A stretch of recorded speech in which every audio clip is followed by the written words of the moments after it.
Budget सत्र के दौरान पक्ष विपक्ष में नोक-झोंक होना कोई आम बात है, लेकिन आखिर क्या वजह रही कि विपक्ष को आज सदन से वॉकआउट करने की स्थिति उत्पन्न हुई? क्या ऐसा विषय उत्पन्न हो गया?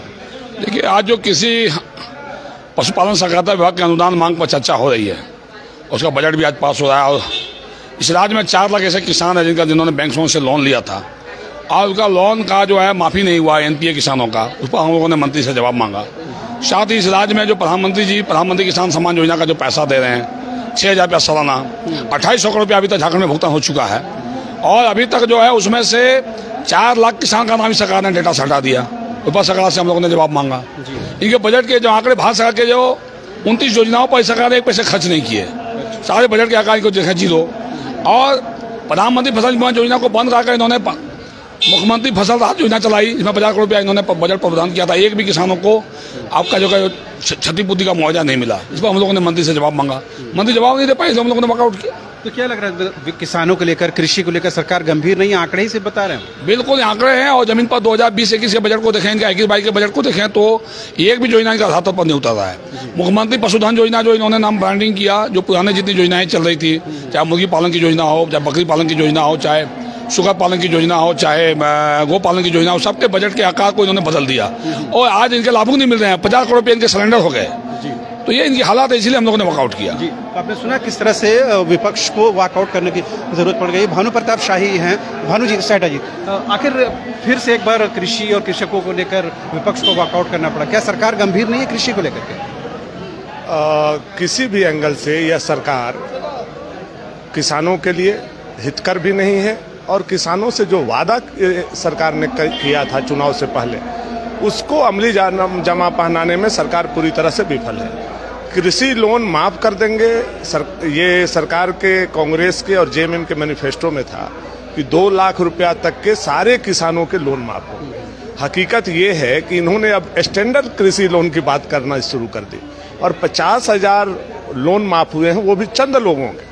हम ये भी बोल सकते हैं कि हो सकता है वो पार्टी के वर्कर होंगे, इसलिए उनका माफ किया गया, किसानों का माफ नहीं किया गया।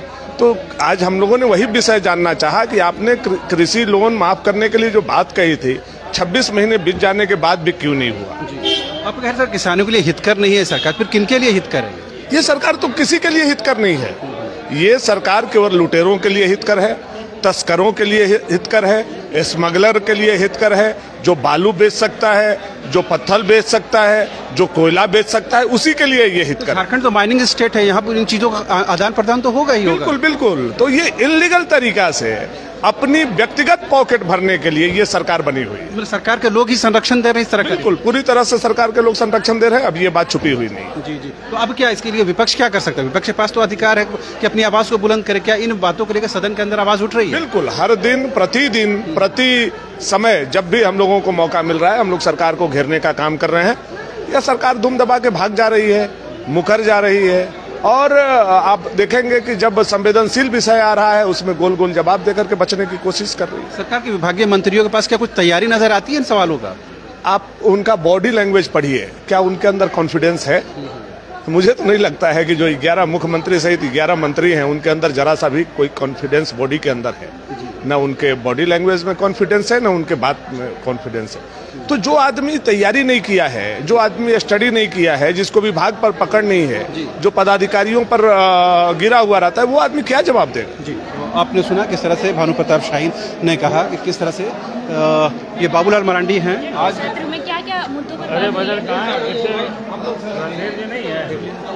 अरे रणधीर जी बता देंगे सब।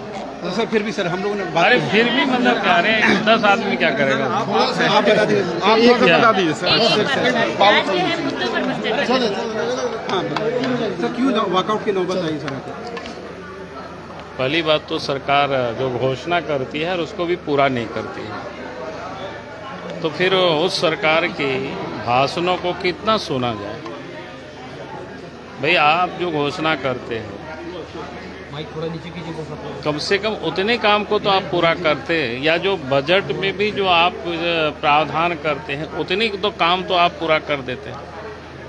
अभी आ गए रणधीर जी, कितना केंद्रीय योजना का सारे पैसा आंकड़ा के साथ आपको बता देंगे, बता देना। नहीं इधर हाँ सर आज के अहम मुद्दों पर क्या चर्चा हुई ये बता दीजिए। देखिए, जब से राज्य में हेमंत जी की सरकार बनी है, भारत सरकार की 29 योजनाएं हैं किसी पशुपालन सहकारिता विभाग के। 29 योजनाओं में 588 करोड़ रुपया इनको मिला। तो ये पैसे इनके खर्च नहीं हुए, चाहे राष्ट्रीय कृषि विकास योजना हो, चाहे परंपरागत कृषि विकास योजना हो, चाहे राष्ट्रीय खाद्य सुरक्षा मिशन योजना हो, चाहे प्रधानमंत्री कृषि सिंचाई योजना हो। ये सभी महत्वपूर्ण विभाग की योजनाएं हैं। ऐसे बड़े बड़े योजनाओं के एक भी पैसे इनके खर्च नहीं हुए। ये हम लोगों ने मंत्री जी से जवाब मांगा कि भाई भारत सरकार की योजना को 2020-21 में भी अपने खर्च जीरो किया, 21-22 में भी अपने खर्च जीरो हुए, और फिर आप कह रहे हो कि हमारी जमीन किसानों की आय दुगुनी नहीं हो रही है। तो किसानों की आय जो मोदी जी का दुगुना करने का जो मिशन है, वो हेमंत जी सरकार ने डगा दिया वो योजना को। आज 2 साल से वो काम जमीन पर नहीं उतर रहा है।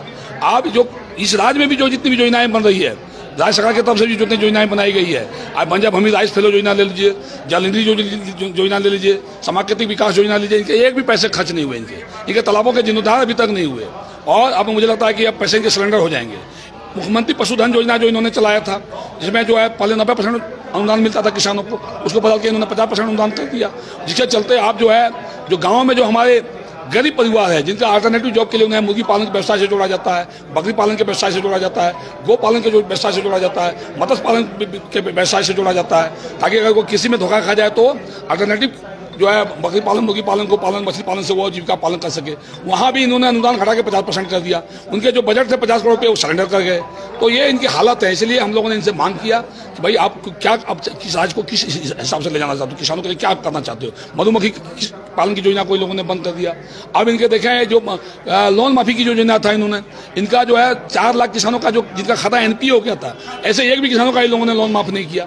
और अभी जो है भारत सरकार की जो स्कीम था प्रधानमंत्री किसान सम्मान योजना, उसमें जो 2800 करोड़ रुपया यहाँ के किसानों को मिला 1 साल में, उसमें से इन्होंने 4 लाख किसानों का नाम डेटा से हटा दिया कि ये फर्जी किसान है। कौन फर्जी किसान, इनको बताना चाहिए भाई, उनको दिखाना चाहिए कि फर्जी किसान कौन है। ऐसे तो आप भारत सरकार की योजना को फेल कर रहे हो, ताकि नहीं चाहते हो मोदी जी की योजना झारखंड में चले, और मोदी जी की योजना को एक एक करके बंद करना चाहते हैं ये। इसलिए हम लोगों ने वर्कआउट किया और सरकार से मांगा, मंत्री ने जवाब नहीं दे पाए। तो आपने सुना किस तरह से पूर्व कृषि मंत्री हो या फिर भानु प्रताप शाही से तमाम लोगों से बात हुई, और जो गंभीर आरोप लगाए गए वो ये कि जिन लोगों का कृषि लोन के तहत ऋण माफी हुई है, कि हो सकता है कि वो पार्टी विशेष के लोग हों, कार्यकर्ता हों, इस बुनियाद पर उनका लोन माफ किया गया हो, लेकिन इन जनरल किसानों का लोन माफ नहीं हुआ है। ऐसा बीजेपी का आरोप है। ऐसा रणधीर जी कह रहे थे, भानु प्रताप शाही जी ने ऐसा कहा। साथ ही उन्होंने ये भी कहा कि झारखंड में इन दिनों लूट मची हुई है, खास करके बालू की हो या कोयला की बात हो या अन्य जो खनिज पदार्थ है उसकी लूट मची हुई है। उन्होंने कहा कि सरकार के संरक्षण में ये तमाम कार्य किए जा रहे हैं और सरकार मूक दर्शक बनकर देखी हुई है। तो अभी जो थोड़ी देर पहले कृषि के विषय पर, लोन माफी के विषय पर और केंद्रीय योजनाओं के इस्तेमाल, यूटिलाइजेशन को विषय को लेकर के बीजेपी ने यहाँ से वॉकआउट किया है, और कहीं ना कहीं ये बताने की कोशिश की है कि विपक्ष इन विषयों को लेकर गंभीर है। तो इसी विषय को लेकर हम लोगों ने बात की और एक तस्वीर दिखाने की कोशिश की कि झारखंड विधानसभा के अंदर क्या कुछ हुआ है। और भी अगर विधायक इस सिलसिले में अगर उनसे बात होगी तो उनकी भी राय आपके सामने रखने की कोशिश करेंगे। लेकिन फिलहाल रणधीर जी और खुद बाबूलाल मरांडी हो या फिर भानु प्रताप शाही, इन तमाम लोगों ने कहा कि झारखंड की जो सरकार है वो ट्रैक से अलग होकर के काम कर रही है, लिहाजा उसका विरोध करना बेहद जरूरी है। कैमरा पर्सन हृदय के साथ रांची से न्यूज़ वाइस कोर्ट के लिए शाहनवाज।